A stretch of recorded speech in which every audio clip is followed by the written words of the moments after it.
अस्सलाम वालेकुम pine Ajmal Jami official में खुशामदीद। ये नाचीज़ का YouTube channel Ajmal Jami official है। आज जुमेरात 8 मई 2025 जब ये खाकसर आपसे मुखातिब है, यहाँ लेस फनकारी मोर जानकारी पाई जाती है। आज सबसे अहम खबर, भारत की जानिब से जो 25 ड्रोन्स उड़ाए गए, पाकिस्तान के मुख्तलिफ शहरों में भेजे गए, उनका अंजाम हुआ, उन्हें मार गिराया गया। लेकिन सवाल पूछा जा रहा है ये अंदर कैसे आए, पाकिस्तानी अवाम के जज्बात इस वक्त कैसे हैं। और रात गए से अब तक, जब दोपहर में मैं आपसे मुखातिब हूँ, फॉलो अप में दीगर वीलॉग्स भी लेके आऊँगा, तो किन किन शहरों में ये ड्रोन्स गए भारत के, पैनिक फैली, रूमर्स बिलखुसूस गुजरांवाला, सियालकोट और अमृतसर के हवाले से ज़्यादा क्यों थी। अमृतसर के हवाले से जो रात गए रूमर्स थी वो पाकिस्तानियों ने कम और भारतीयों ने ज़्यादा क्यों फैलाई, बड़ा अहम बारीक नुक्ता है। ड्रोन्स की कहानी बयान करनी है और आज दिन भर क्या होने जा रहा है, कहाँ कहाँ लाइनअप्स हैं, मीटिंग्स, कौन कहाँ पहुँचा हुआ है और क्या मज़ीद प्लानिंग है भारत की, पाकिस्तान जवाब कैसे दे सकता है, सारी मालूमात आप तक पहुँचाऊँगा। लेकिन पहले अमृतसर में जो बैठे हमारे दोस्त हैं, उनकी खिदमत में मेरा सलाम पहुँचे, क्योंकि जो अमृतसर और भारतीय पंजाब में रूमर्स फैलाई गई, फेक न्यूज़ फैलाई गई कि जी धमाके हुए हैं, पाकिस्तान ने हमला किया है, वो बिल्कुल गलत थी, बिल्कुल गलत थी। मसला क्या था, क्योंकि पाकिस्तान ने जो करतारपुर कॉरिडोर हो या जो हमारे सिख भाइयों के मजहबी मकामात पाकिस्तान में हैं, वहाँ तक जो उनकी एक्सेस है उसे ख़त्म नहीं किया। डिस्पाइट द फैक्ट कि इंडिया ने जो सैंक्शंस लगाई, पाकिस्तान ने जो मजहबी रवादारी के मामलात हैं, सिखों की जो आमदोरफ्त है, उसको बंद नहीं किया कि आप मजहबी मकामात पे आ सकते हैं। तो ये भारत को बड़ी ये बात खटकी थी। और ऊपर से आप कनाडा में देख रहे हैं, खालिस्तान के हवाले से कुछ रैलियाँ भी हो रही थी। खैर, this is not the subject right now. लेकिन ये जो हमारे वहाँ पे सिख रहने वाले दोस्त हैं, उनके जज्बात को प्रोवोक करने के लिए, उनको इंस्टिगेट करने के लिए कि look, this is what Pakistan is trying to do with you. So this is the Modi's strategy, Indian media strategy बिलखुसूस, जो मोदी ड्रिवन है, हेट ड्रिवन है, हिंदुत्व ड्रिवन है। और जब मैं उस पर बात करता हूँ तो मेरे क्लिप काट के जी न्यूज़ अपने टीवी पर नशर करता है। मैंने तो इतना ही कहा था कि आपने ये ऑपरेशन सिंदूर का ऐलान किया है, तो ये ना हो इस सिंदूर के अंदर जो मांग है वो पाकिस्तान भर दे। इतनी सी बात की थी और मैंने कहा था ज़ाफ़रान से भरे जाते हैं सिंदूर, तो हो सकता है ये खून से भरा जाए। ज़ाहिर बात, आप जब किसी नेशन को ललकारते हैं, पुकारते हैं, ये उनके अंदर उनके ऊपर हमला करते हैं, so obviously they will have to retaliate, they will give you a befitting reply. कहानी छोड़ें, 25 ड्रोन की अब बात सुन लें। ये देखिए जी, इन्होंने पहले राफेल के ज़रिए और सुपरसोनिक मिसाइल्स के ज़रिए हमला किया, जो बावलपुर में किया और दीगर जगहों पे हमला किया। और मैं कहानी आपको सुना चुका हूँ कैसे एयरफोर्स ने इंगेज किया, एंड दोज 5 लेफ्ट जिन्होंने ये स्ट्राइक किया उनको फिर मार गिराया। अब जो लोग मुझे पिछले 3 दिनों से कह रहे हैं कि जी सबूत दें कि राफेल कैसे गिरा है, वो अब CNN के ऊपर वो खबर देख लें। CNN ने फैक्ट चेक के ऊपर भी खबर लगाई हुई है, रॉयटर्स ने वो खबर लगाई हुई है, मेरा फेसबुक, मेरा इंस्टाग्राम और यूट्यूब और ट्विटर के ऊपर देख लें। अब this is a verified news के जो राफेल है मार गिराया गया। तारीख में पहली बार जब से राफेल बना है, किसी कॉम्बैट में राफेल को मार गिराया गया और वो पाकिस्तानी फ़ौज ने गिराया। ये अलहदा बात है कि ख्वाजा आसिफ ने जो बात की CNN में बैठ के कि जी वो सोशल मीडिया पे खबरें आ रही हैं, वो this is another thing. I mean, I am not responsible for his miss handling. लेकिन जब CNN वाउच कर रहा है, रॉयटर्स वाउच कर रहा है, so I will have to give you that news. Cutting it short, मैंने ड्रोन्स की कहानी आपको सुनानी है। ये 25 ड्रोन्स हैं जो भारत की जानिब से रात से लेकर अब दोपहर तक मैं जब आपसे मुखातिब हूँ ये छोड़े गए। ये लाहौर में 3 से 4 ड्रोन्स की इत्तला है, गुजरांवाला में ये इत्तलात हमें मिली हैं, अटक में, रावलपिंडी में, छोर जो सिंध में है, कराची, इन जगहों पे, बहावलपुर और चकवाल, ये वो इलाके हैं, शहर हैं जहाँ पे भारतीय ड्रोन्स के आने की इत्तला मिली। लोगों ने रिपोर्ट किया, पैनिक फैला रहा रात गए से लेकर अब तक। कल रात ये खबर ये थी कि सियालकोट गुजरांवाला में भारत ने हमला किया, दैट वाज ऑल रूमर। जितनी भी फुटेजेस आपने देखी वो पुरानी थी, गाज़ा की फुटेजेस थी और यही सूरत हाल अमृतसर के हवाले से थी। So I am fulfilling my responsibility कि अगर मैं इसको फेक कह रहा हूँ और को रूमर कह रहा हूँ, तो अमृतसर में होने वाले वाक़े पे भी मैं ये कह रहा हूँ कि वो गलत हैं, रूमर्स हैं। हाँ, ये बात दुरुस्त है कि वहाँ पे कोई यानी कोई एयरप्लेन गिरने की इत्तला दे रहे थे मुख्तलिफ पंजाबी न्यूज़ चैनल्स, लेकिन वो एयरप्लेन भारत का है, उसकी वो तस्दीक नहीं कर रहे, ना उसके बारे में डिटेल बता रहे हैं, क्योंकि हैड इट बीन पाकिस्तानी तो फ़ौरन वो मीडिया में टीवी के सामने ले आते। ये जो पाकिस्तान के अटक, रावलपिंडी, चकवाल, गुजरांवाला, लाहौर, बहावलपुर, छोर और कराची में इंडियन ड्रोन्स आए हैं, दिस इज़ क्वाइट अलार्मिंग और ये काफ़ी सवाल ये खड़ा कर रहे हैं। क्योंकि जैसे ये ड्रोन मार गिराया जाता था, आवाज़ आती थी और लगता था कि कोई धमाका हुआ है। लाहौर में 3-4 ऐसे धमाके, ऐसी आवाज़ें सुनाई दी, वाल्टन के इलाके में, डीएचए के इलाके में। सो इज़ द केस जो पिंडी में फूड स्ट्रीट के आसपास ऐसी इत्तला मिली, चकवाल में, अटक में, गुजरांवाला में, कई इलाकों में ये इत्तला मिली। और लाहौर में जो ड्रोन गिरा भारत को, उससे 3 से 4 फौजी ज़ख्मी भी हुए हैं।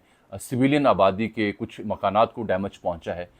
अब ये पहले इन्होंने पंगा किया राफेल वाला, उसके बाद और मदरसों को, मसाजिद को हिट किया। अब इन्होंने अगले दिन ये पंगा किया ड्रोन्स वाला।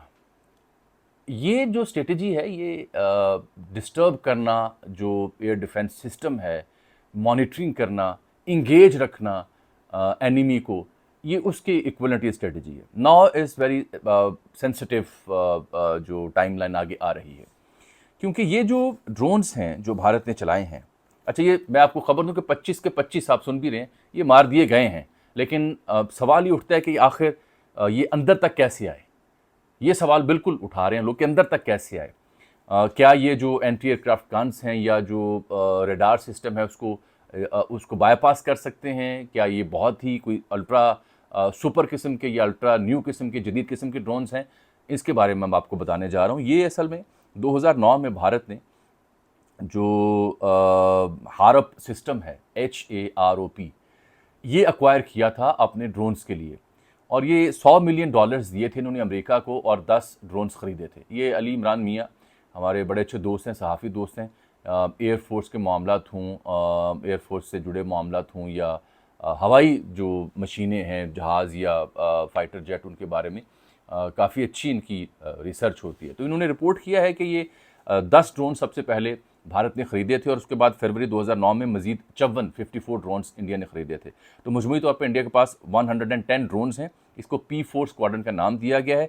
हारप सिस्टम इसमें लगा हुआ है, HAROP, हैरप ड्रोन इसे कहा जा रहा है। मेड इन इसराइल इसके ऊपर लिखा हुआ है। जो यहाँ मार गिराए हैं पाकिस्तान ने, इजरायली ड्रोन मार गिराए हैं, उनके ऊपर लिखा हुआ है मेड इन इसराइल। उससे आप अंदाज़ा करें कि how Israel is trying to interfere into this regional जो बैलेंस है ताकत का, और how Israel is siding by India. तो भारत जो है उसकी, इसका इससे मुराद ये है कि भारत ने अब्बू जी को बुला लिया कि या मेरे आका इसराइल, मेरी मदद के लिए आ। इसराइल के यहाँ जो आउटफिट्स हैं, यहाँ पे जो उनकी इम्पैक्ट्स हैं, फुटप्रिंट्स हैं, वो भी एविडेंस हैं। चाहे वो श्रीनगर में हो, पूरे भारत में हो, तो ठीक है, अपने अपने अब्बू को बुलाना चाहिए, बुलाएं आप।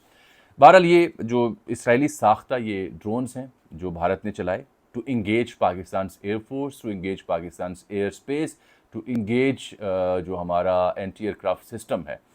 और ये एक बड़ी क्लियर और बड़ी एक अपनी तरफ से बड़ी शातिर स्ट्रेटजिक मूव होती है। लेकिन वो 25 के 25 जब मार गिराए हैं, साथ पहले राफेल का तोहफे दिए हैं, तो अब ये भी तोहफे हम दे रहे हैं। ये एंटी एयरक्राफ्ट जो गन होती है उसको अवॉइड भी कर सकता है, और 35,000 फीट या I think 35,000 metre, I am very sorry, मेरा मैथ इसमें बड़ा पुअर है, 35,000 तक ये जा सकता है ऊपर। और चूंकि ये अब जो सवाल पूछा जा रहा है कि ये डिटेक्ट क्यों नहीं होता, तो ये बहुत निचली परवाज़ भी कर सकता है। दिस इज एग्जैक्टली वाई ये डिटेक्ट उस तरह से नहीं होता।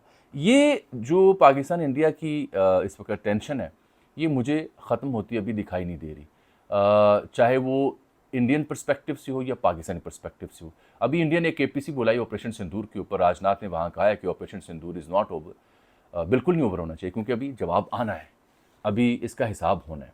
बट जो सऊदी फॉरेन मिनिस्टर हैं, ही इज़ हियर इन सब कॉन्टिनेंट, गए हुए हैं वहाँ पे इंडिया के अपने काउंटर पार्ट से मिलने। पाकिस्तान आने का भी इम्कान और इत्तला है।